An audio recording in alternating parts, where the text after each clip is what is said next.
Okay, so I am at City Hall in Manhattan.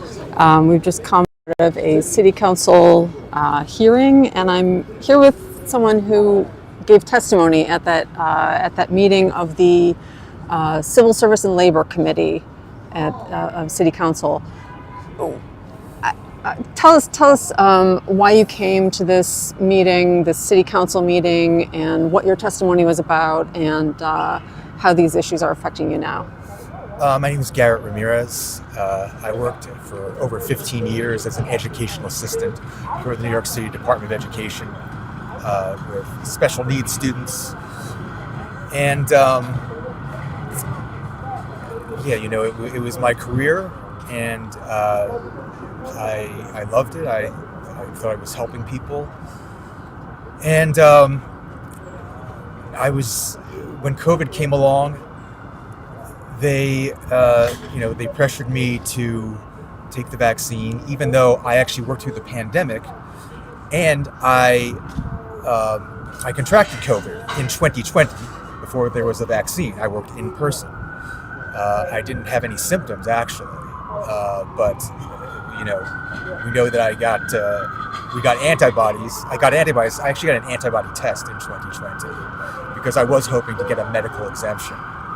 But they would not accept that in the Department of Education. They would not consider that argument in the UFT, the United Federation of Teachers, which is my union. Michael Mulgrew, the president, I think actually vocally mocked that notion, along with the rest of the liberal establishment. It's since been verified in peer-reviewed papers. I presented a dozen peer-reviewed medical journal articles and university hospital studies in my testimony to the council, actually, because I do appreciate science generally, the way it's traditionally been practiced, and I just find the amount of fraud that's overtaking that sector of society, along with every other sector of society, appalling, completely appalling, on top of what it's done to me personally. Okay, so we're talking about the mandates that were rolled out a little over 2 years ago now, right? And then when did you lose your job with the DOE? I lost my job formally in February 2022. As I said, I was suspended 6 months before that without pay to try and coerce me to take the shot. Mm-hmm.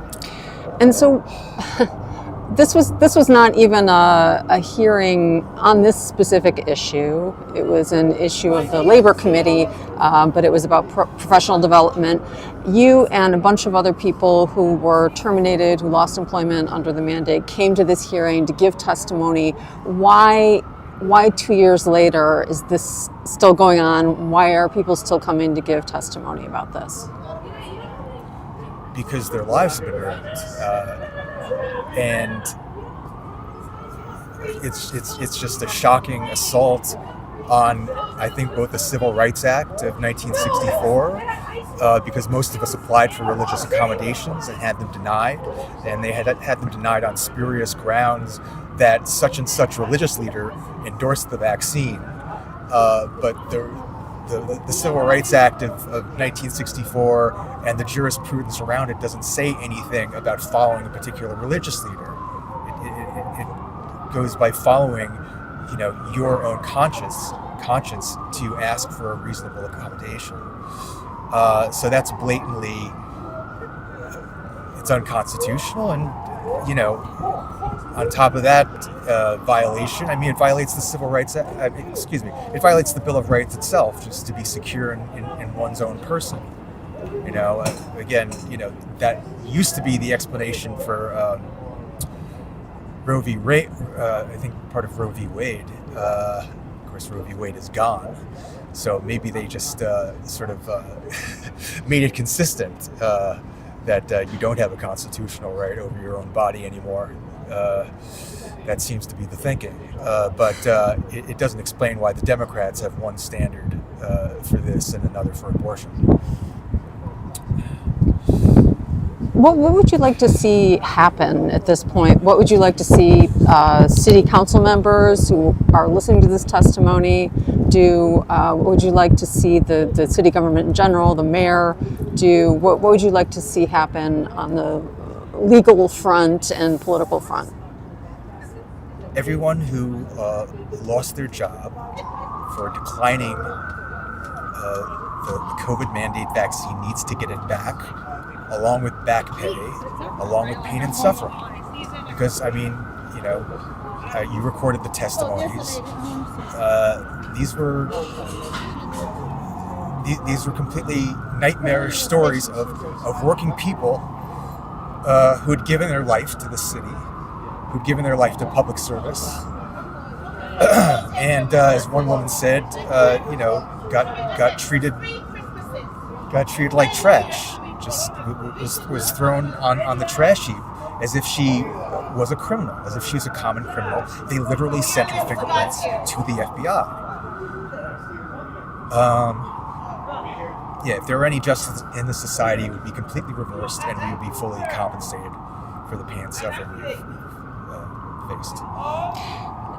So a couple years out from the mandates, do you feel that you have been able to get back on your feet? Just barely. I found a job in New Jersey in a public school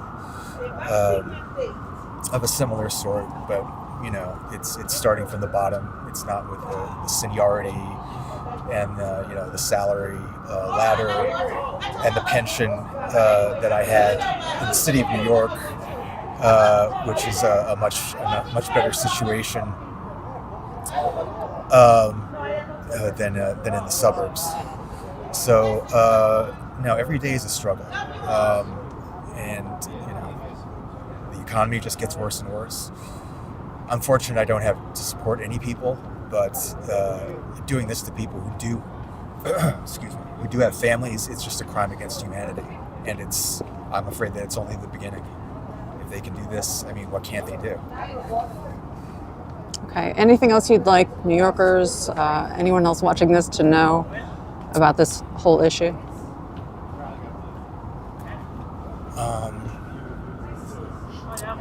Well, just wake up to what's going on. I mean, as I said, I submitted 10 peer-reviewed journal articles.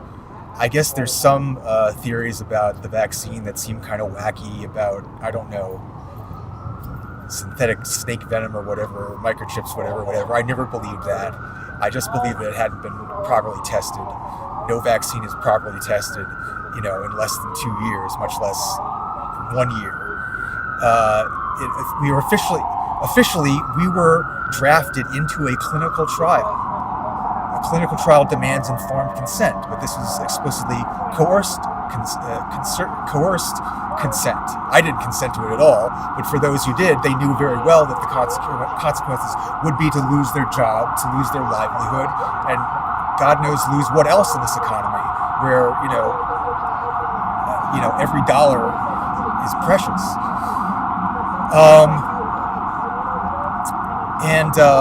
You know, one of the studies from the top vaccine journals said that the serious adverse events are greater than 1 in 1,000 for people in my age group, which is greater than the rate of adverse events for COVID.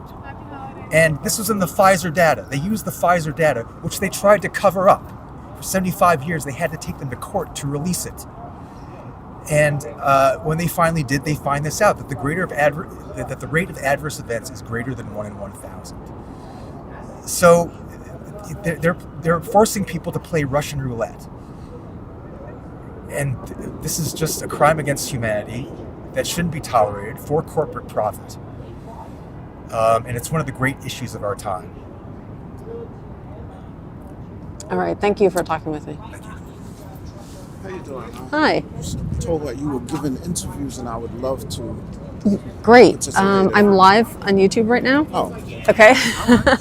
Okay. So you were also here. Actually, let me put my bag down for a second. You were also here giving testimony today at City Hall in the Labor Committee hearing. Would you like to say a little more about what brought you to this hearing? Well, I was one of the 1,200 workers that was fired unfairly, without cause, without recourse, without anything, because I decided to stand up for my religious freedom. I was denied due process, and there are so many worse things to be fired for than something like this. And I believe that if you don't stand for something, you're going to fall for anything. And it's very important for us to take a stand on issues like these because they set a precedent. These are microaggressions. So if these things are put out, and if we don't do anything about them, they just get bigger and they get worse. And then we wonder how we got to this point. But if we look back at history, we can find out that there was an entry point and a point of intervention where we might have been able to do something to prevent the catastrophe that we're going to see later on down the line. I believe that during the hearing you said that you were a social worker. Is that the case? Yes, I'm a clinical social worker. Okay. How are things in your field these days? You're working for the Department of Education. So you're no longer doing that. I know that there have been a lot of continuing mandates in that field in general, even in the private sector. How has it been for you trying to find other employment, and what's happening in your field these days with mandates and similar requirements? Well, I can't really speak about what's happening in the field because once this situation happened, by the grace of God, I was able to pivot and start my own private practice, which is thriving at this moment. So, in terms of what's going on in the field, I couldn't really tell you. But I know that my education and my background allowed me to pivot and do something different where I no longer have to serve at the whims of, someone who decides that one day we're going to be mandated to take a voluntary vaccine. So either it's mandatory or it's voluntary. But when you go take the shot, it says that you are signing for it to be completely voluntary. So how can you force me to volunteer? That doesn't make sense together. And something really has to be done. What it does is it allows people plausible deniability to say, well, whatever happened with this shot, we didn't cause it. This was something that you decided to do on your own. So good luck. So there have been a few people who I've known who were forced into taking the vaccine, and as a result of taking the vaccine, have got some illnesses that they are now bringing to the attention of their employer, and their employer is saying, well, this isn't from the shot. But the person is saying, look, this is unprecedented in my life. I've never experienced this particular illness, and it only happened once I took this vaccine, and they're denying and saying, no, it couldn't have been from here. So you've been able to land on your feet because you had the option of private practice. And it's a couple years out from the mandate for Department of Education employees that was implemented in the fall of 2021. Why did you decide to come and give testimony at this hearing today? I believe that we all need to stand together, and I believe that this vaccination was something that was meant to divide us. I mean, I was the one of the breadwinners in my home, and as a result of this, it started a lot of contention and a lot of conflict in my house. It was very difficult for me to be able to be a provider in my own house, and it was tough. So this vaccine mandate is one of division. And as long as we continue to be divided, then we'll never get anywhere. So by the grace of God, I think I'm okay. But I felt the need to come out and speak to those who can't speak out, those, provide voice to the voiceless. So it's incumbent upon all of us to do whatever it is that we can against the injustice that we see, because at some point it's going to be much larger and a lot bigger where we're not going to be able to do anything about it. Is there anything else that you would like New Yorkers to know about this issue in general or the testimony today? Well, I think New Yorkers should stay faithful and trust in God. God has the final say in all of these things. And, if you look in the Bible, these things have been predicted, in terms of the end of the world and different things that are happening. And we're seeing these things. We have to get prepared. And I hate to sound like a conspiracy theorist or whatever the case, but if you look at what's going on in our world, we can see that things are coming to a point of crisis that we have to do something about it. So either we're gonna fight, or we're gonna roll over and allow anything and everything to happen to us. All right, thank you for talking with me. Thank you so much. You were great. Thank you. Get a screwdriver, get a That's not a bad idea. What the? Oh, yes, we got people in masks. Just get a screwdriver, open the vent, let them in. We had a cricket and all that. I'm going to talk. I'm good. Did you have something you wanted to touch on, or just in general? Well, I'm live, first of all. All right. Hi. Well, I wanted to ask you, okay, so lots of other people coming out of City Hall right now. You were at the hearing. You are obviously with Bravest for Choice. Yes. And but you didn't give testimony today. So I just wanted to ask you if you have comments on your own behalf, Sure. on behalf of Bravest for Choice, about this ongoing issue and about the hearing today. Sure. Yeah. Thanks, Amy. Thanks for being here today. My name is Matt Connor. I'm with Bravest for Choice. I'm here at City Council. We're here in attendance and in support of the terminated workers from New York City who were terminated over the so-called vaccine mandate. We're going on 2 years now, and there are still city workers out of work that are unjustly being held from being reinstated due to a coercive waiver that's being issued by DCAS. So the hearing today was the Civil Service and Labor Committee, and DCAS was here to testify on their ongoing efforts to train employees of DCAS on managing the workforce. And we were here today to raise awareness that there are still members of the New York City workforce that are still being actively withheld from that workforce due to the vaccine mandate. And like you said, I did not testify today. The focus today, I'm very fortunate. I was able to be reinstated via a reasonable accommodation process and able to navigate that. That was a battle in and of itself. That's a topic for another day. But today, I was here today on behalf of Bravest for Choice to just be here in support of our members and also the members of the Department of Education who are still being kept from working, Department of Sanitation. We're here with the lead plaintiff in the Garvey case.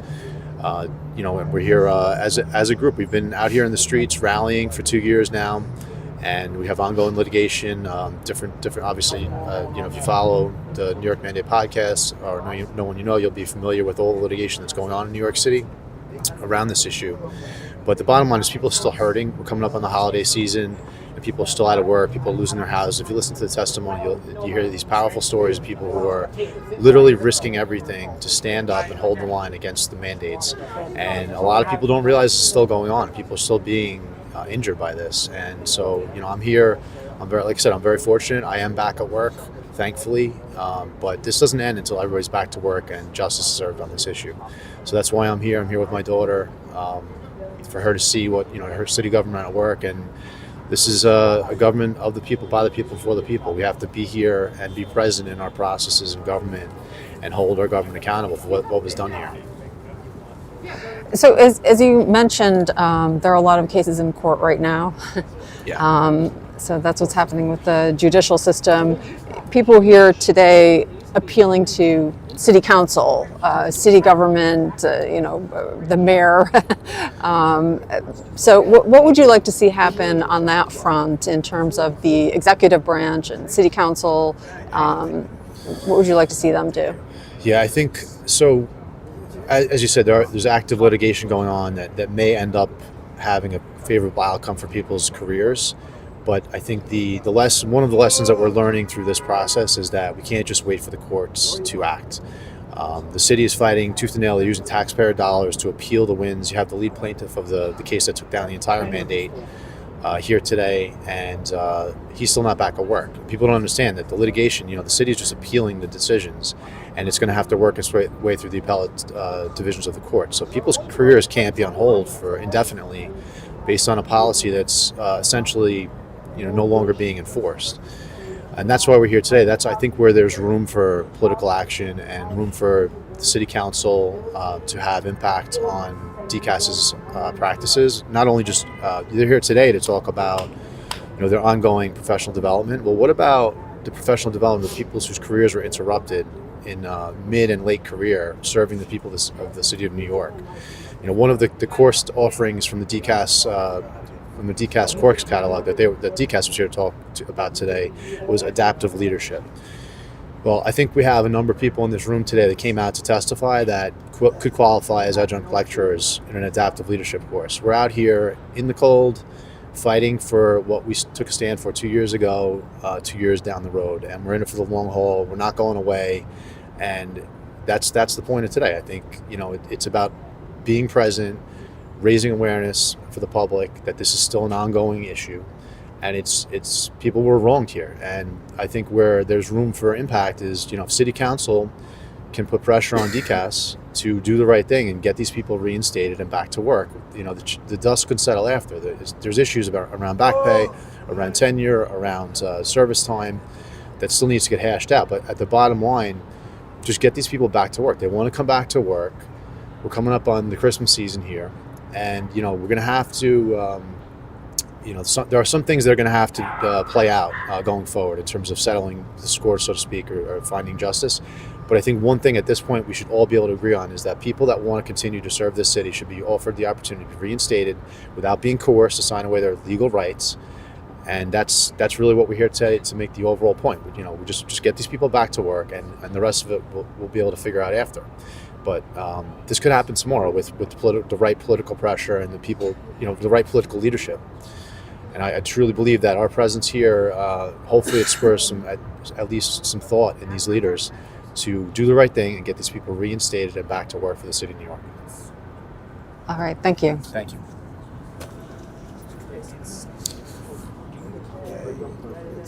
I'm still on. Oh, you're still on. Yeah. But yes. Was there anyone else who wanted to comment while I'm live? Too cold. Yeah. You good? I mean, want me to speak? I can go on for hours. That's why. That's why we'll be here till sundown. So that's why I figured I was going to the There's street. no reason it should have taken that long to get through one point. All right, we have the last city workers coming out of that hearing, and I think we're going to call it a day here. Yes. George.